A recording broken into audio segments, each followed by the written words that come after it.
Nashon Holloway grew up in a musical family and has performed all over Kalamazoo throughout the years. In 2016, she dropped her debut album, The Palace and the Hut.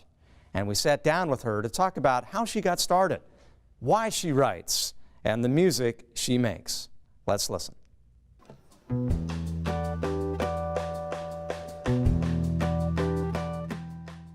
Okay, so Nashon, you're really big on harmony. What does that mean to you? Because we're not just talking musically. No, I believe in leading harmony as a lifestyle. That means harmony in your mind, body, soul, and spirit. That means harmony between yourself and your fellow man or woman, child or elderly person. That means harmony in your decision making, harmony in your bank account. You know, it's sort of a value of altruism and spirituality for me, mostly.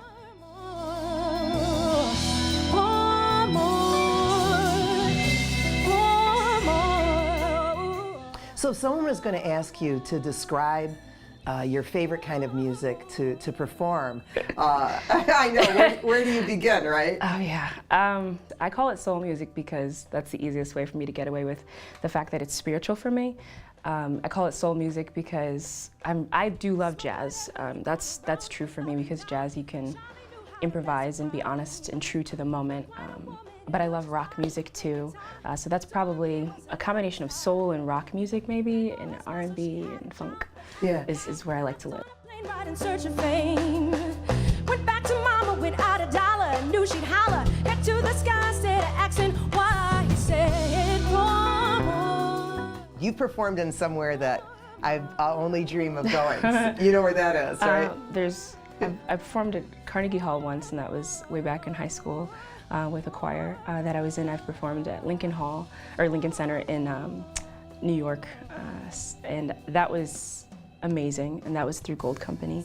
I performed on the Oprah Winfrey Show. With David Foster. With David Foster. Last week, actually 2 days ago, I performed with Hans Zimmer and in a choir as well. But my favorite experiences might be the smaller ones, just because I'm starting to realize how impactful those can be. Sometimes you perform in people's homes, and sometimes no one is listening, but you've had a great time with your musicians, and that is, I don't know, that keeps things in perspective. Yeah. And I prefer it that way. So I try to find meaning in all of those experiences. Tell me about your experience and what brought you to Dubai. Basically, I just went over there. I figured I could get some work, and I did. I got a ton of work over there, and I performed. My first gig was right in front of the Burj Khalifa, the tallest building in the world. And I'm listening to, in between my breaks, there's these big fountains like in Las Vegas. Yes. And Celine Dion is singing, My Heart Will Go On, you know, and then I'm performing, and it's just, that's why the first, my album is called The Palace and the Hut, because you have these experiences that are like this, and like this, and like this, and just ride it out. So that was part of my ride.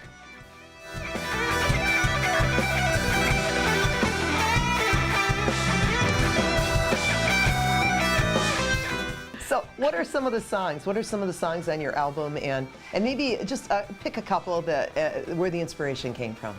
And the song is called Pour More, and that's actually kind of been about like a spiritual journey for me.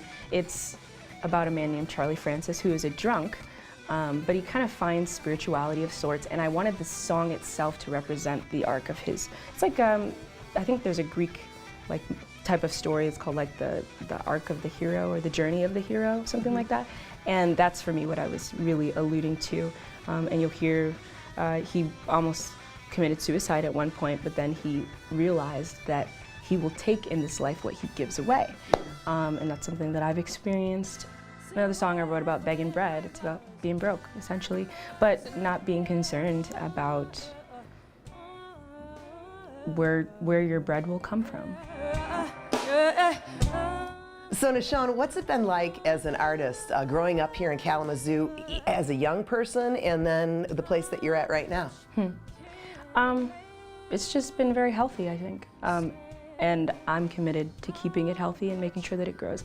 I believe that art is fertile ground on which a healthy community can flourish. And you're involved in a lot of that too, with also kind of nurturing younger people and getting involved with older people. Talk about that. Sometimes I will go to hospitals because I feel like you forget about older people, you forget about even babies that are just born that are sick.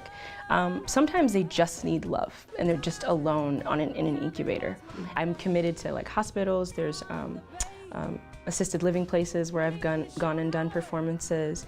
And there's, I go to WMU and every semester I have a class called This Is Not a Solo.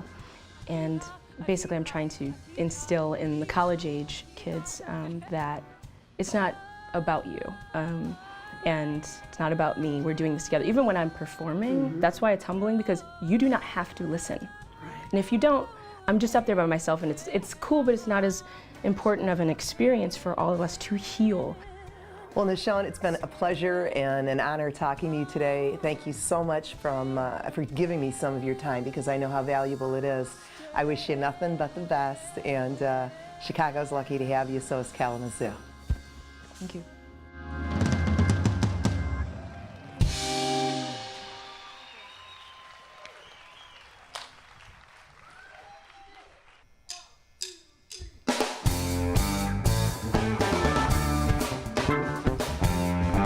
It's not quite a lullaby.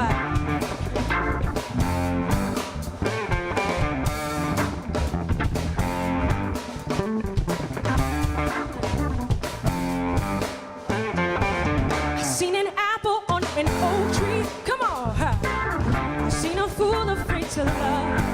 Oh Lord, I see the things nobody else sees, but I know that ain't enough. Change my mind.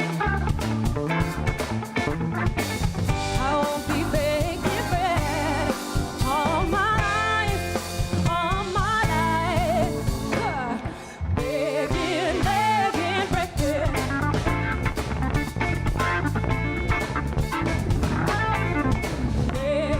Begging bread.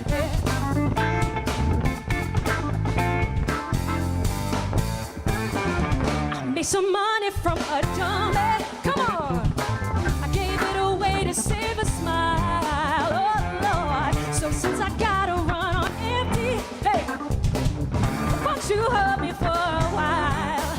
Oh Lord, hey, pray to there, I'll change my mind. I won't be begging bread all my life.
Thank you so much. That was Begging Bread.